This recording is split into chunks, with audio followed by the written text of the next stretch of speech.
Oi, pessoal, agora é minha vez. Deixa eu esperar aqui o Pablo entrar também. Eu vou deixar tudo pronto aqui. Meu Deus, digam que vocês me ouvem bem? Como é que vocês estão me ouvindo aí?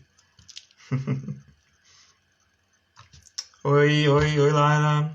Oi, oi, Charlie. Foi entrando todo mundo.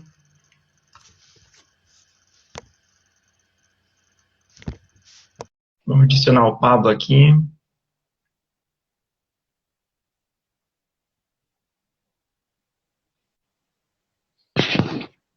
Olá, mas que chique. Olá, tudo bem? Tudo bem? Você está me ouvindo bem? Deixa eu arrumar aqui que quero deixar você me ouvindo bem e ele ouvindo bem também. Então, pessoal, vamos começar agora a entrevista com o Pablo. Então, dando continuidade aqui aos eventos, né, que estão inseridos dentro da parada, nós hoje estamos tendo um dia de literatura, vocês viram agora a entrevista com o Guilherme, e agora nós vamos fazer uma entrevista com outro autor, aqui agora da cidade de Ponta Grossa, que é o Pablo Biglia. Vou pedir para você se apresentar daqui a pouquinho, Pablo. Pablo, ele é um companheiro de militância já há muito tempo, né, Pablo?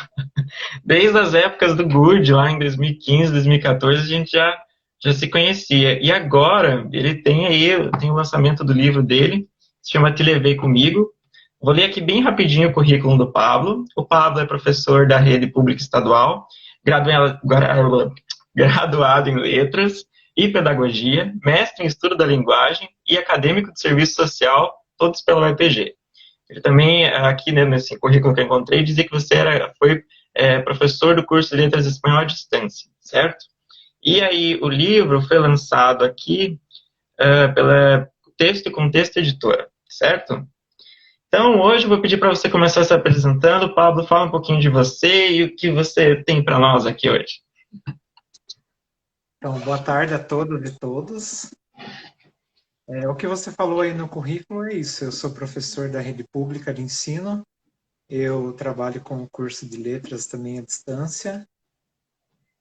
E nessa quarentena, eu tenho trabalhado triplo, porque Ah, essa educação que nós temos agora nesse formato remoto está fazendo com que nós tenhamos que aprender muita coisa que apesar de nós sermos uma geração que tenha nascido com a tecnologia, as coisas ainda estão se reinventando.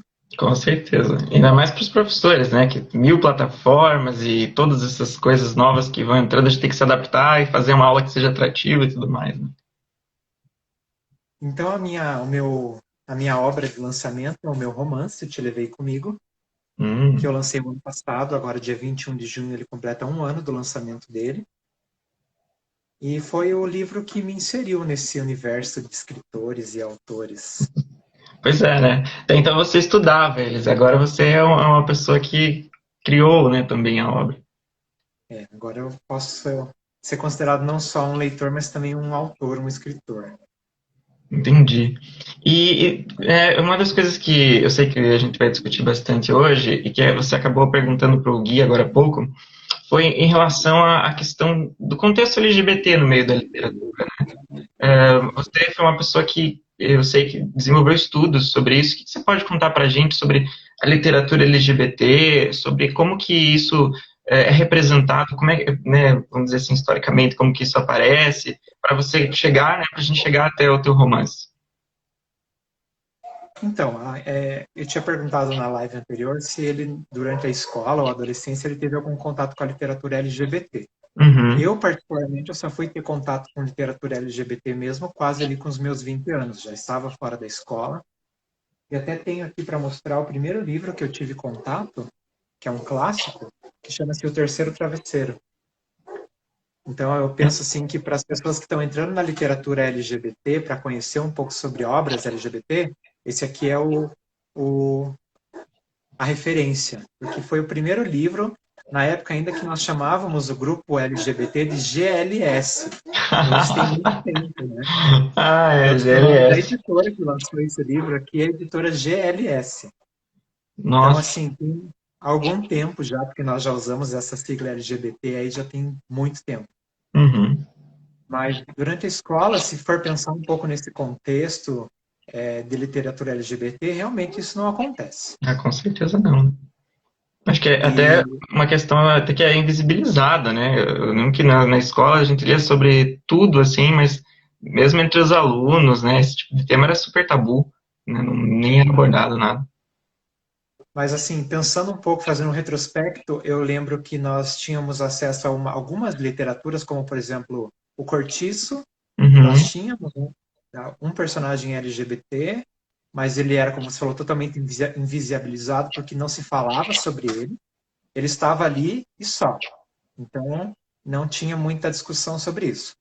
E algumas obras também do clássico, dos cânones que estão na escola, que é o Bom Crioulo, que foi Uhum. uma obra depois que eu fui estudar mais a fundo.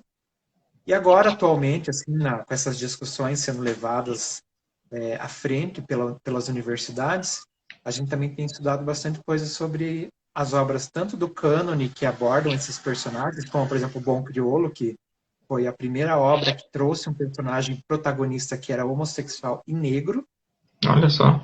E, então, assim, isso lá no finalzinho do século XIX ainda, pensando que naquela época foi um grande tabu, tanto que a obra foi censurada, mas, Nossa. assim, também nas escolas as obras existem, mas são poucos os professores que se propõem a fazer esse debate com os alunos. É, até porque Trazer. isso precisa vir muito do professor, né? É muito difícil que o aluno, nossa, hoje vou ler o Bom Crioulo, né? É uma coisa que os alunos não têm essa iniciativa, assim, né? Pode ter se for muito leitor, mas é muito difícil. Mas hoje a gente já consegue ter mais acesso às literaturas LGBT, né, por conta da própria mídia que Uhum. tem trazido bastante sobre isso. Nós temos muitas séries da Netflix, por exemplo, que são com essa temática, mas que originaram nos livros, e aí as pessoas que gostam da série vão buscar os livros, ou até mesmo alguns filmes que também acabam fazendo muito sucesso, e depois que a gente vai descobrir que antes dele fazer sucesso como filme ou como série, ele era um livro. Acho que o Call Me By Your Name, se não me engano, o pessoal comenta bastante do livro, né? Então, e um clássico é esse, né? Ah, sim. O Amor É um livro Simon também. Ele também. começou como um livro, e aí quando realmente ele fez sucesso, tanto que esgotou as vendas do livro na época, porque o pessoal começou a se interessar. Inclusive vai ter a continuação agora, que é para sair esse ano ainda. Uhum. Então quem tiver interesse vai ter a continuação do filme, que agora vai ser um novo protagonista, mas também na mesma pegada ali, de uma pessoa se entendendo, se conhecendo, começando a Interessante. vivenciar isso de uma forma como antigamente nós vivenciávamos, né? Porque Uhum. os personagens LGBT que nós tínhamos na TV, no cinema, até na própria literatura, eles vinham muito carregados de estereótipos, né? Nossa, né? É, eu acho que até uma das coisas que o pessoal fala muito, assim, quando a gente discute, não só o LGBTG, né? Porque a gente vê muitos filmes e tal que abordam o gay, né? Mas também as lésbicas e tal, e geralmente esses filmes, eles terminavam com finais trágicos, assim, né? Você pega, tipo, Orações para Bob, e tinha vários filmes, assim, que, nossa, todo mundo morre, né? Então é horrível, não existe felicidade no meio LGBT. E eu acho que uma das coisas que vem surgindo, né, a partir dos novos autores, desses novos romances, é um final, não vou dizer feliz, mas uma perspectiva, né, de resolução, né, que não acaba em morte, sim. É o que a gente fala na literatura, que esses personagens geralmente eles não tinham um momento de redenção, né? Uhum. Então, eles sempre estavam fadados a esse fracasso, até pensando que, se você for levar todo o contexto, ser gay para aquela época, ou qualquer uma das siglas LGBTQIA+, era considerado uma coisa ruim, então você tinha que ser punido por isso. Nossa. Então, não tinha realmente essa redenção para esses personagens. Então, era tudo muito estereotipado. Então, se você for pegar. Esse ano eu completei 36 anos. Então, Uhum. eu sou de uma geração que ainda não tinha representatividade na literatura, nas novelas, nos filmes. Eu comecei a pegar naquele comecinho ainda, mas com séries americanas, mas na TV mesmo aberta não se tinha nada. E era sempre aquela coisa alegórica, né? Aquela coisa que ou era para chacota, É, né, ou tipo, os Trapalhões, assim, aquele. tinha aquele personagem, não vou lembrar o nome agora, que ele falava bem Mas fininho, tinha, uma coisa de Zorra assim, para Total. uma geração mais antiga, por exemplo, se você pensar naqueles programas tipo Zorra Total, como você falou, ou Seu peru, né? Escolhendo o Agora, professor Raimundo, esses personagens assim, é, super.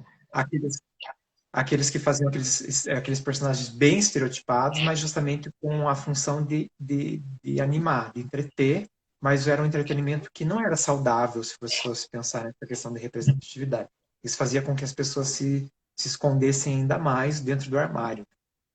E hoje a gente Zacaria. percebe que o armário ele é um lugar pequeno, escuro e só cabe um. E as pessoas já não querem mais estar nesse lugar.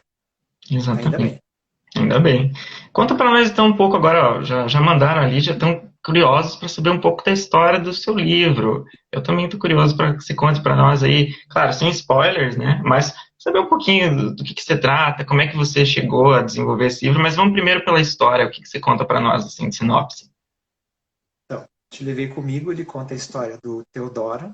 Uhum. Teodoro está entrando na casa dos 20 anos. Ele está tentando se entender ainda como pessoa, como sujeito.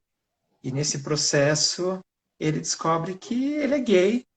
E aí ele vive ainda numa sociedade muito atrelada aos valores patriarcais, né? Pensando que esse livro ele não é atual, assim, a história dele não é no dia de hoje que tem esse boom das redes sociais e tudo mais. Ainda é um começo de tudo isso.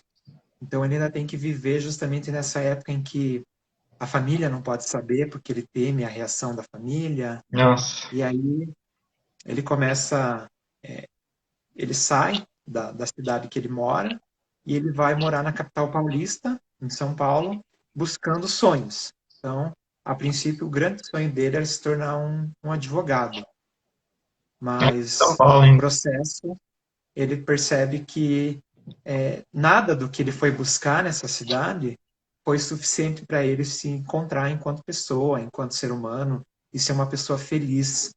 Uhum. Mas, nesse processo, ele tem o primeiro relacionamento dele, que é com um homem que é bem mais velho, na verdade é o professor, e o Eita, olha o professor dele é um tabu. homem que... Mas Fala faz isso porque 20 agora eu anos, sou então. professor e, nossa senhora, vamos lá. Mas ele se relaciona com o professor da faculdade que ele estuda, não é professor dele, quando eles se conhecem, mas ele começa a descobrir essa vida desse outro lado, mas ao mesmo tempo, como muitas pessoas LGBT, ele tem que viver uma vida dupla. É uma vida que ele tem junto com essa pessoa que ele está aprendendo, que ele está se descobrindo, mas ao mesmo tempo ele tem que esconder. Então, durante esse processo, Teodoro até desenvolve um alter ego que ele vive uma vida dupla, né? E, em dado momento ele até fala, em um certo ponto ele é o Clark Kent, que é com É os óculos, e isso, em né? outro momento ele é o Superman, quando ele tira os óculos e realmente ele vai viver essa relação como ela tem que ser vivida. E Interessante durante a esse questão da processo, performance, né, da heterossexualidade e tudo mais, né, que nós vivemos isso quase que diariamente, né, quando a gente, ainda que né, existem pessoas que conseguem performar isso, né, e outras que, dependendo das condições, não podem fazer essa performance e, vamos dizer assim, enganar, né, mas é sempre uma coisa que faz muito parte da vida nossa, que faz a gente se identificar muito com esse personagem, né? sim, é justamente pensando nesse lado, né? A gente ainda consegue, como você falou, fazer essa performance, né? A gente atua dentro dessa vida, né? De um lado, a gente segue uma vida como a sociedade espera, mas do outro lado, a gente tenta se libertar disso, né? Então, Teodoro ali com seus 19 para 20 anos, que ele começa a se descobrir o que ele quer estudar, que profissão que ele quer seguir, e aí surge um amor, né? Que ele não estava esperando, ele não estava buscando, mas isso surge. E aí, como a gente não tem como escolher em que momento da vida isso vai acontecer. E para ele acontece. Então ele acaba passando por vários estágios para se descobrir, mas ele sempre tem como pano de fundo essa cidade, né? Que logo ele abre e ele chama. São Paulo é um hospício acinzentado. Isso Olha está só. retratado até na capa. Se a gente pensar na capa, a capa do livro ela retrata um prédio lá de São Paulo, onde ele faz parte da história de Teodoro, mas o céu é sempre cinza. Não traz essa um céu azul, um céu claro, né, que nos remete a dias bons. Entendi. É como se a paisagem do livro fosse muito relacionada com a subjetividade do personagem, né? No sentido assim de que ele está vivendo um conflito e isso está no ambiente também, né? Interessante. Sim. E como é que você fez para criar esses personagens? Você pegou um pouquinho da sua vida? Você fez alguma pesquisa? Conta um pouco para a gente desse processo de criação do livro. Então, enquanto LGBT, a gente sempre se apega às artes, né? A sempre se Uhum. apega à literatura, à música, a filmes, a séries. Hoje em dia está muito mais acentuado, porque é nesse campo que a gente consegue se desenvolver, justamente quando nós temos essa representatividade. Sim. E desde muito criança, né, eu vim de uma família de professores, então na minha casa a leitura sempre foi muito incentivada. Mas era aquela leitura que nós tínhamos, né? Então, mas eu sempre fui um leitor muito ativo. E desde muito pequeno eu sempre gostei de escrever. Uhum. Então, lá com 9 anos, por exemplo, eu gostava de escrever nos diários, né? Eu fazia diários. E eu escrevi dos meus 9 aos meus 20 anos, sempre registrando a minha vida em diários, diários de papel, até que veio a tecnologia e nos trouxe os blogs e tudo mais. Então, eu sempre gostei muito de escrever, muito de escrever. E aí, com o tempo, eu nunca gostei de poesia, sabe? Eu acho que eu não tenho sensibilidade o suficiente para poesia. Poxa! Mas não tenho, não tenho. Ai, Essa sensibilidade de poesia, de entender a poesia, até tenho, assim, da parte técnica enquanto professor.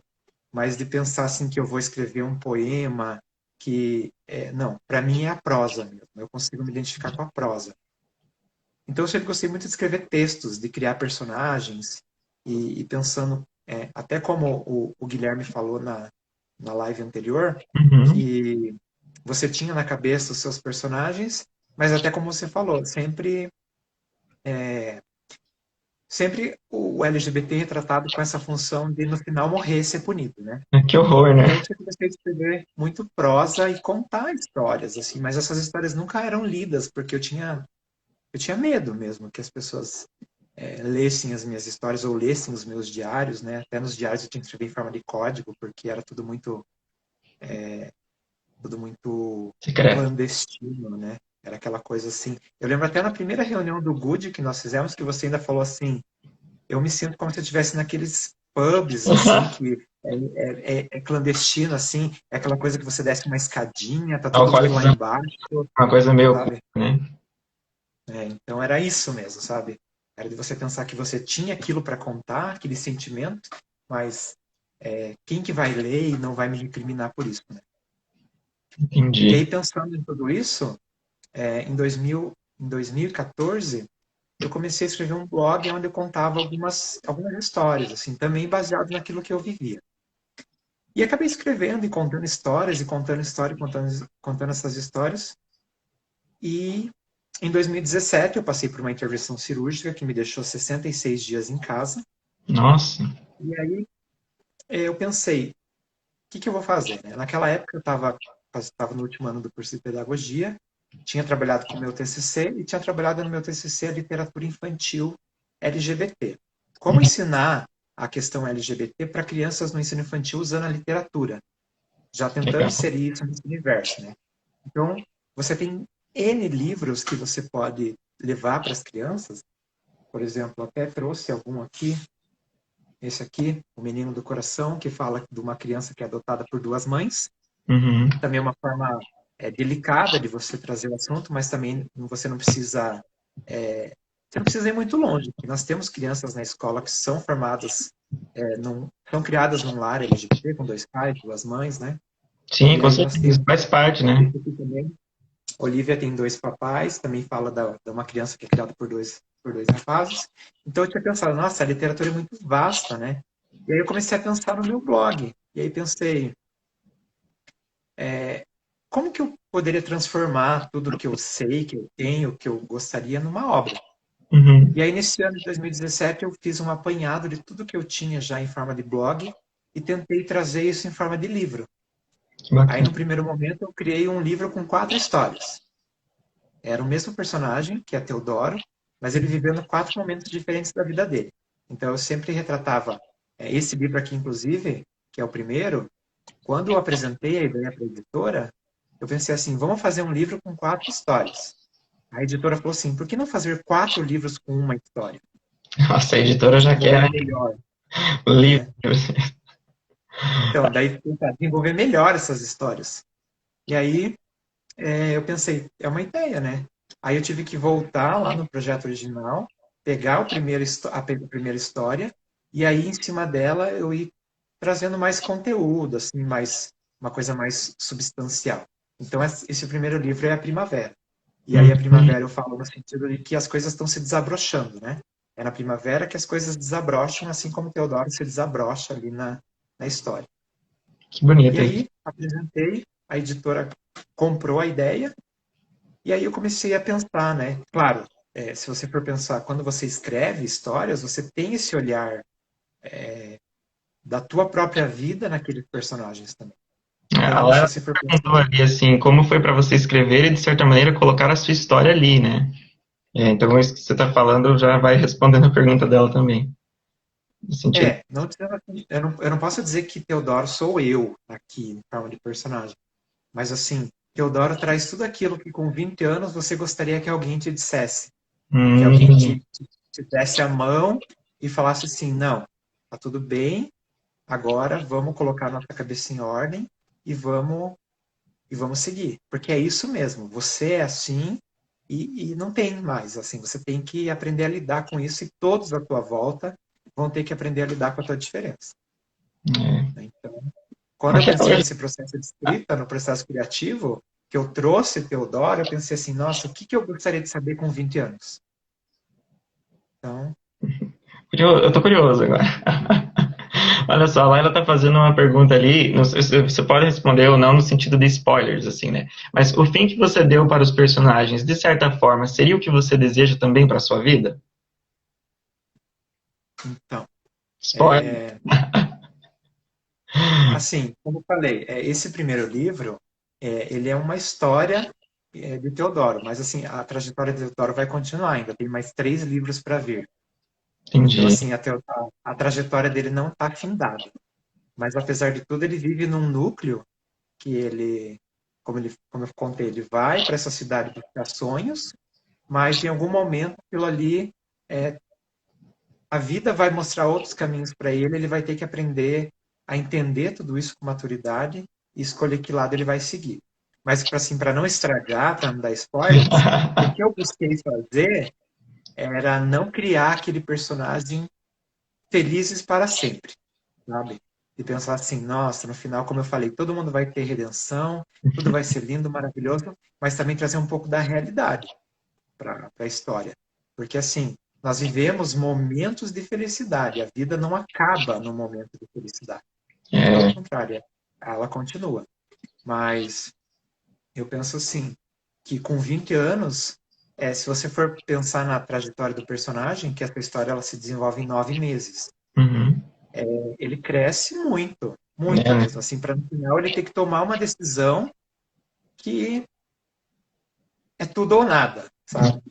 Essa época é uma época que todas as decisões elas influenciam o resto da vida, assim, né? Então é uma época muito conflituosa mesmo, de tomada de decisão, de escolha de que caminho seguir, se aceita ou não se aceita, né? É um período bem crítico. E até quando você tem o seu primeiro relacionamento também, como eu contei, né? Teodoro se relaciona com um homem que é bem mais velho. E é uma pessoa ali também que chegou para ajudar ele, para liderar um pouco esse caminho para ele. E é a partir dessa referência que ele tem, que ele começa a tomar todas as outras decisões da vida dele para o futuro. E até depois, assim, ele até fala, né, que o nome do personagem, né, o professor é Ricardo. E aí Uhum. ele fala assim que Ricardo é a referência que ele tem para amor, para carreira, para vida, porque já era uma pessoa ali que, na época, né, com seus 34 anos, já era uma pessoa que tinha uma vida estável, já tinha feito as escolhas, já tinha errado, já tinha acertado, mas Uhum. também está ali nessa função como eu falo, né, Teodoro é o personagem principal, Ricardo chega na vida dele, Ricardo é o professor. Então o professor tem essa função social também de liderar o caminho, de mostrar as oportunidades, Mentor, de né? dar as escolhas. Entendi. Ó, eu tenho duas perguntas, e na verdade são meio comentários, assim, que eu tô me coçando aqui para fazer. Então, ó, a primeira é assim, foi perguntado ali, deixa eu só abrir aqui a caixa de comentários, pela Nara, se você já abordou essa obra com os seus alunos. E aí eu já vou pegar esse gancho da pergunta da Nara para falar o seguinte, nós vivemos num contexto em que a literatura e tudo que é relacionado ao LGBT é muito, não vou dizer criminalizado, né, que não chega nesse ponto, mas é muito discriminado, né? Você pega ano passado e nos anos anteriores, com aquela relação com o Queer Museu lá, o próprio presidente execrável, ele levou um livro que dizia que era sobre educação sexual lá no Jornal Nacional. Então, tem um certo preconceito muito grande em relação o que se ensina sobre LGBT dentro do ambiente escolar, né? E você, na condição de professor e também de autor, é uma pessoa que está levando isso para a sala de aula, né? Então, eu queria que você comentasse um pouco disso e também sobre um pouco das perspectivas que você tem, se você consegue trabalhar isso com seus alunos, nas perspectivas de o que isso impactaria, né? Como que você percebe que a tua obra ela vai ter um impacto social a partir do momento que ela for veiculada e que ela circular entre os alunos? Então, em relação a isso que você falou, né, do nosso excrementíssimo presidente, que ele trouxe ele deu muito foco, né, para esse livro aqui específico, né, que ele leva lá. Ele fala que Uhum. isso aqui estava na escola, só que esse livro aqui, inclusive depois que ele falou, ele se esgotou, né? Então isso aqui se tornou raridade. As É pessoas não uma conseguem comprar, propaganda, ele faz uma propaganda, uma contra-propaganda, né? tanto que esgotou. Mas esse livro aqui ele fala muito mais dessa questão biológica das pessoas entenderem o corpo, né? Muito mais do que sexualidade, que as pessoas ainda tendem a confundir sexualidade e sexo com sexo Gênero, biológico e tudo etc. mais. Mas pensando em relação à questão dos meus alunos, eu trabalho com inglês e trabalho com língua portuguesa. Eu sempre trabalhei com fundamental na língua portuguesa e no ensino médio eu trabalhava com língua inglesa. Então, dentro do inglês, a gente tem que abordar mais a literatura norte-americana, a literatura Uhum. inglesa, e no português a gente consegue trazer um pouco da literatura brasileira e da literatura portuguesa. Ah, sim. Então, esse ano de 2020 é meu primeiro ano trabalhando língua portuguesa com ensino médio, que é onde efetivamente a literatura entra.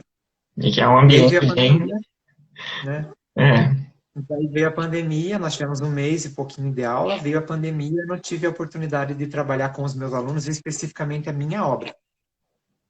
Mas, quando eu trabalho com ensino fundamental, que eu trabalho literatura, eu busco, de alguma forma, trazer contos, trazer, não, porque o romance para uma turma de fundamental é uma coisa muito distante de pensar que nós vamos ler um livro de 200 páginas, até porque a escola pública não tem estrutura para isso, para que todo mundo tenha acesso ao mesmo livro, a gente possa fazer uma grande discussão.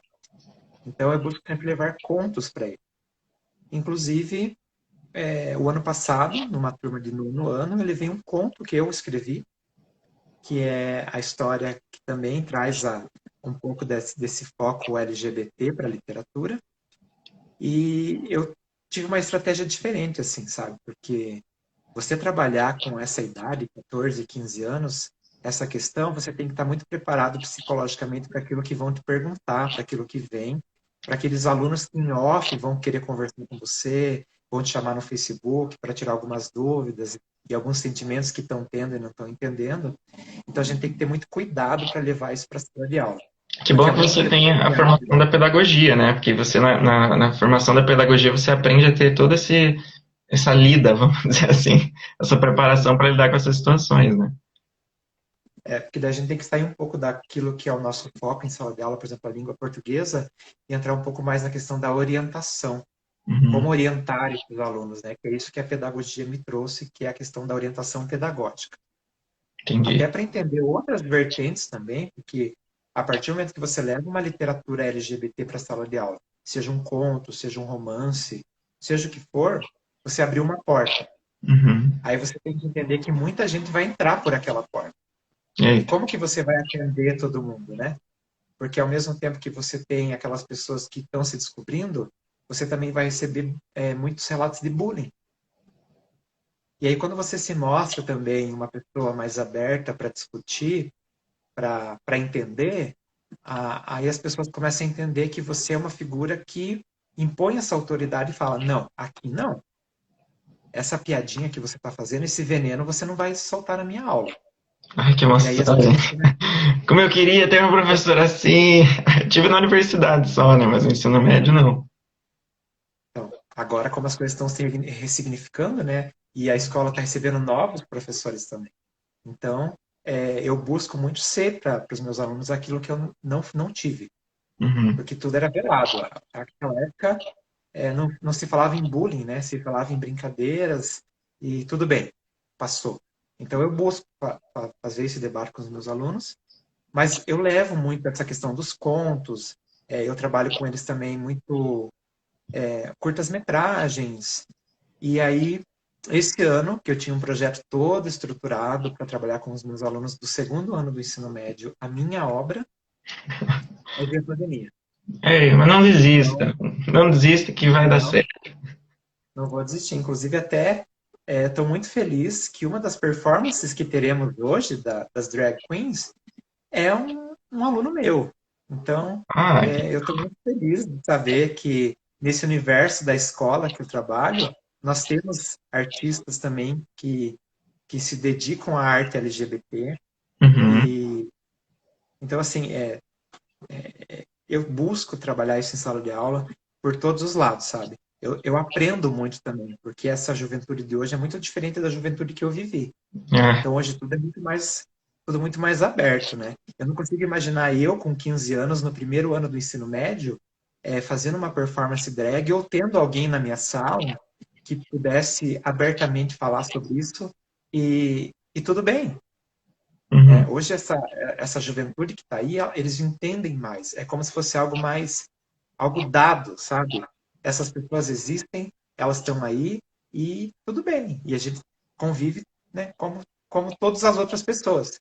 Apesar de nós termos o nosso excrementíssimo presidente que está fazendo um trabalho Execrar. na contramão, né, de tudo isso, mas ele acaba sendo uma pessoa muito contraproducente em tudo que a gente tem desenvolvido em sala de aula, até com o ministro da Educação que nós temos, que não vale a pena falar aqui, não vale a pena dar palco para esse tipo de gente.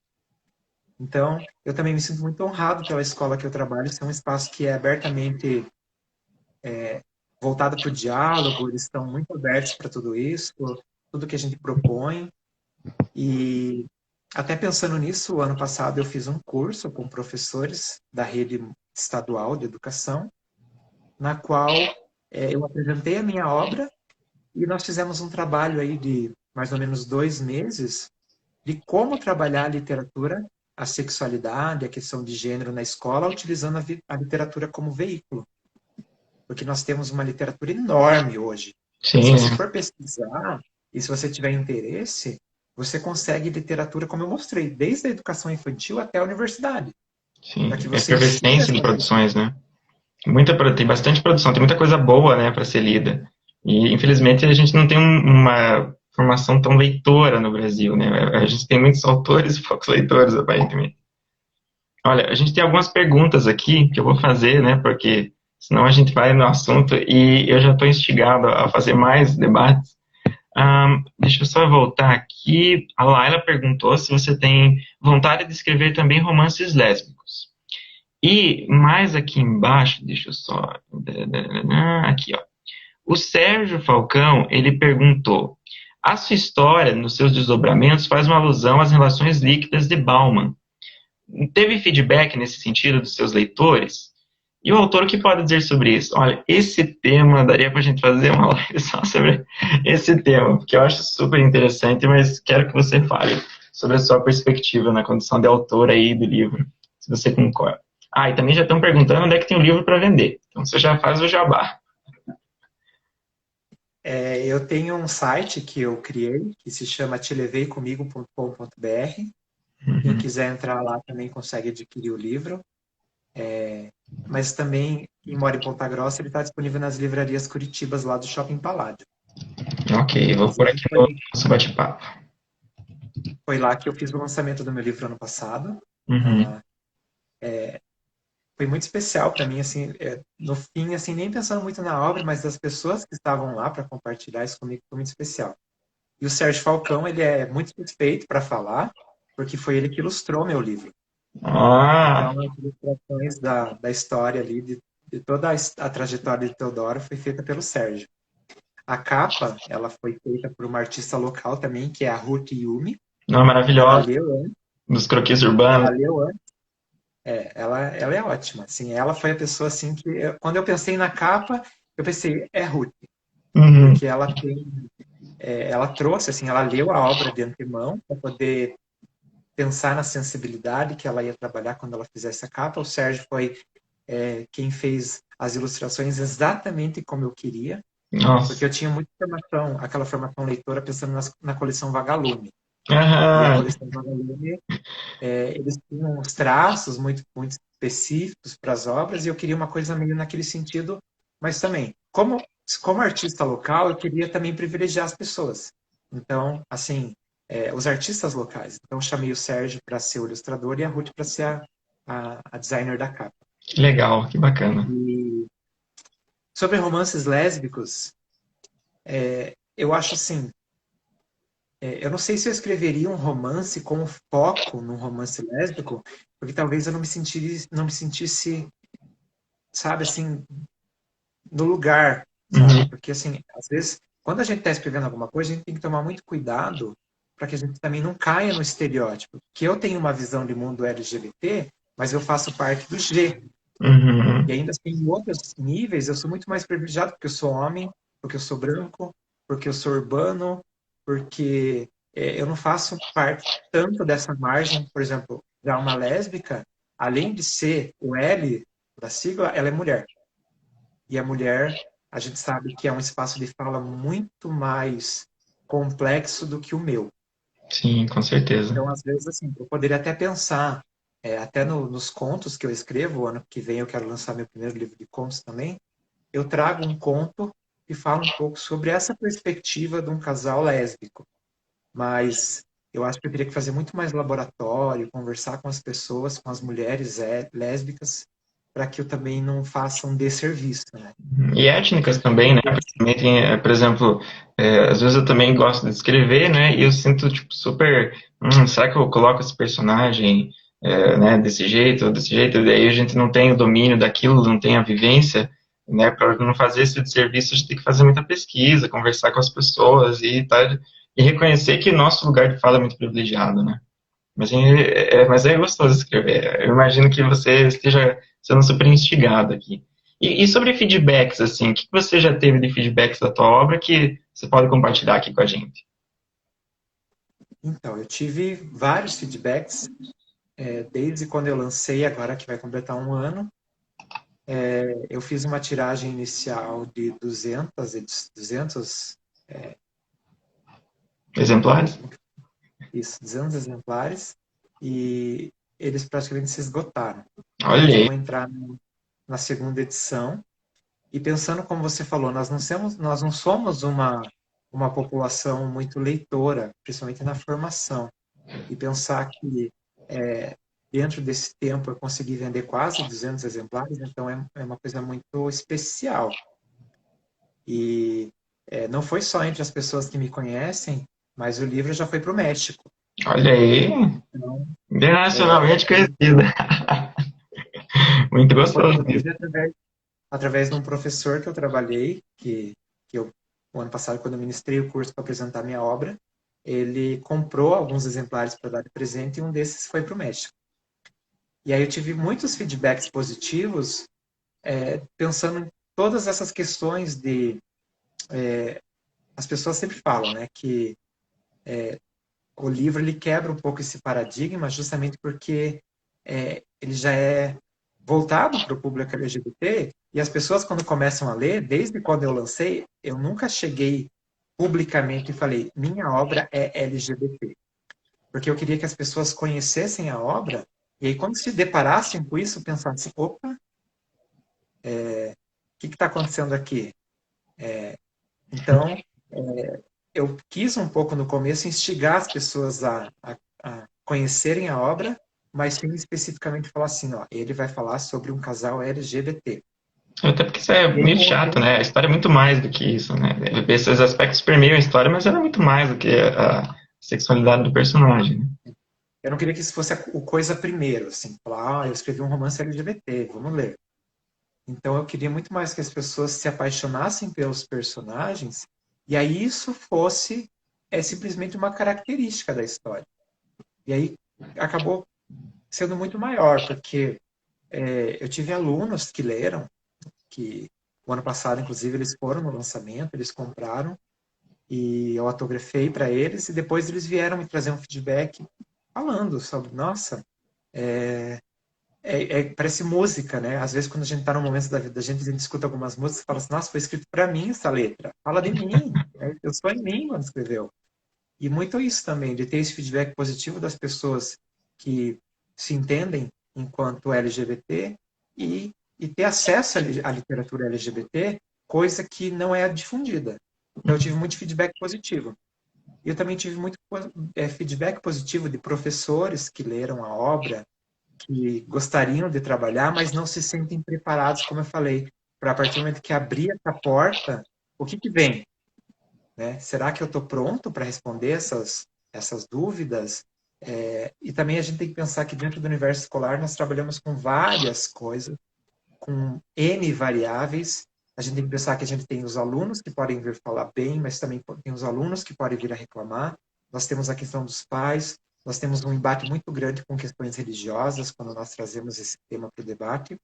E nós temos os professores também que, embora eles estejam muito abertos para falar sobre isso, eles não se sentem preparados.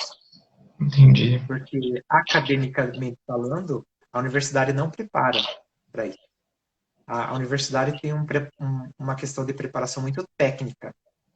E aí, quando você chega na prática, que você vai efetivamente para a sala de aula, você não lida só com sexualidade, você lida com racismo, você lida com misoginia, você lida com classe social, com questões de classe social, você lida com N coisas. Então, você tem que estar meio que aberto para ouvir, principalmente, exercitar a escutativa e depois, na sequência, trabalhar com isso. Então, eu tive feedbacks muito positivos, acho que de tudo, assim, fazendo um retrospecto, não teve uma pessoa que chegou e falou assim, não gostei. Algumas pessoas falaram no sentido assim, não gostei como você chegou no final, que eu falei, não é o final feliz que todo mundo espera, aquela feliz para sempre, que o príncipe encontrou o príncipe. Mas daquela coisa assim, encontrou o amor, acabou. Vamos viver felizes para sempre no topo do castelo com os nossos milhares de filhos. Não tem isso. Entendi. Mas eu recebi muito mais assim de pessoas falando, nossa, eu esperava um final assim, eu esperava isso, eu esperava aquilo. Mas aí são expectativas de leitores, né? É, Das pessoas que ele com as suas expectativas, né? Bem, nós estamos chegando no fim, já agora são os últimos 5 minutos. Vou ler aqui algumas das perguntas. Olha, a Nara está comentando que a mãe dela tem 73 anos, leu e ficou muito emocionada. A Lara não, a Nara, isso. A Nara está falando, e a Lara falou que é impossível não se apaixonar pela sua energia e que você passa isso para os livros. E o Skunk Charles está falando quando vem o próximo livro. Não, a Nara também é suspeita, porque o prefácio é dela. Então, ela é suspeita e realmente a mãe dela é fantástica. E a mãe dela, no dia do lançamento, me mandou um girassol. Olha Achei só. isso muito significativo. E, assim, é sem palavras, assim, como essa família me acolheu. Até como a mãe dela fala, assim, você é meu filho branco. Então, não tem nem como falar sobre isso, assim, é muito, muito forte essa ligação. Em relação ao próximo livro, ele vem o ano que vem. Olha Aí aí. vem o verão. O verão, a sequência da história de Teodora. Teodora já está desabrochado para a vida. Aí ele vem para a estação mais quente. Vai para a E Rua aí Augusta e vai se divertir lá. o que vai acontecer, né? Entender um pouco mais. No primeiro livro a gente entendeu um pouco sobre identificação, esse processo de reconhecimento. e aí no segundo livro a gente entender como que se entender enquanto um homoafetivo, o que que isso vai causar, inclusive nos próprios prazeres, né? Porque afinal a gente se descobre também pelo outro. E o corpo do outro é um espaço também de muita descoberta, a gente aprender o que que a gente gosta, o que que a gente não gosta, quais são as nossas referências. Então, o verão vem aí para trazer um pouco mais dessa questão mais da estação mais quente. O verão é a estação mais quente. A Dodge está perguntando se você pensa em... A Dodge está perguntando se você pensa em escrever algo do ponto de vista do Ricardo. Falei com sotaque agora, do Ricardo. Então, Ricardo, ele é um professor. Hoje, com 36 anos, eu me identifico mais com Ricardo do que com Teodoro, né? Já passei por esse processo. Talvez eu pudesse escrever alguma história, mas não nesse universo de Teodoro. Talvez entrar num outro universo, outras narrativas, mas eu acho que Ricardo é um personagem que já está encerrado, sabe? Ele já tem a personalidade, ele já tem tudo.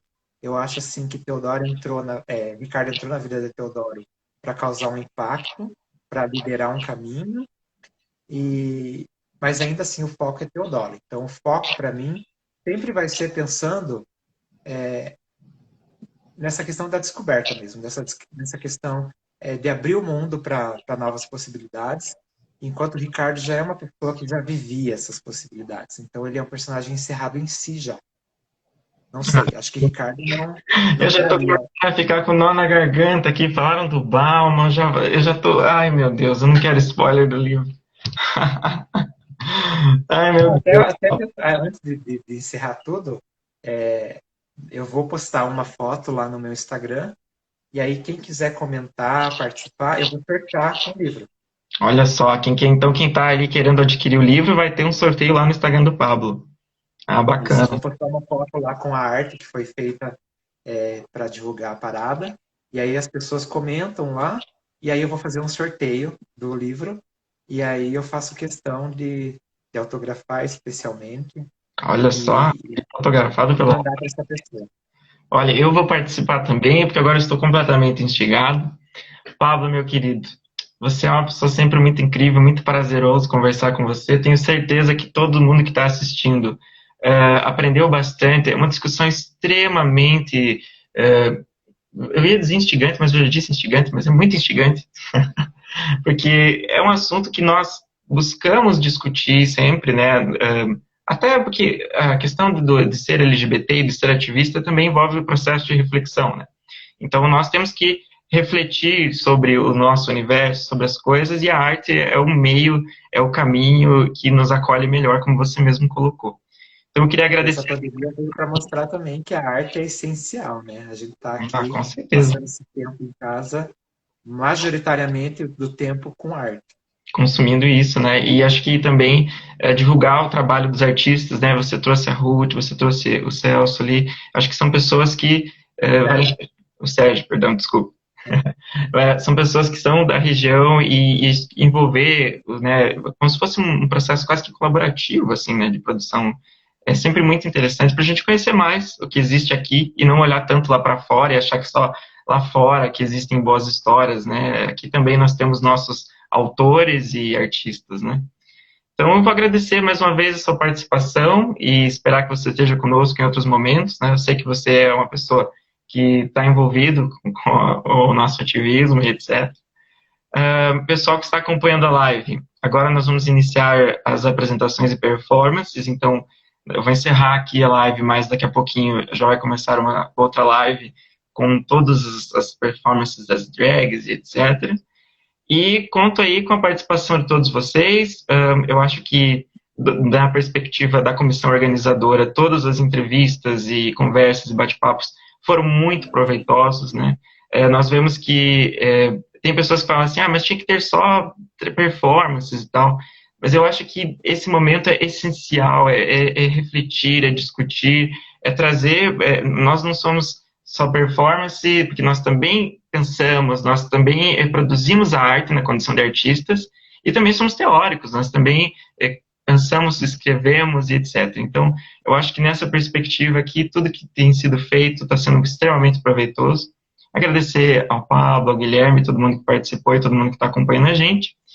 E se inscrevam no canal, todas essas coisas. Se inscrevam no canal, curtam no Instagram, vão lá no Instagram do Pablo, participem do sorteio e confiram as atrações que nós temos aqui, certo? Eu quero Pablo, agradecer também o pode ficar à espaço, vontade. o espaço de poder falar um pouco sobre isso. Assim, eu tenho muita paixão para falar sobre minha obra. E eu até falei quando eu lancei, eu falei assim, as pessoas podem não gostar, mas eu estou muito satisfeito com o caminho que eu segui, que eu criei, que eu fiz, porque afinal, o meu primeiro filho não foi gestado biologicamente, mas foi gestado de uma forma bem intelectualmente pensando. E Perfeito. leiam muito, porque a literatura transforma. Muito bem. Então, pessoal, esse foi o Pablo. Até depois. Eu vou encerrar aqui essa live. Vocês ficam aí com as atrações da parada e até a próxima. Tchau, tchau, Pablo. Se cuidem.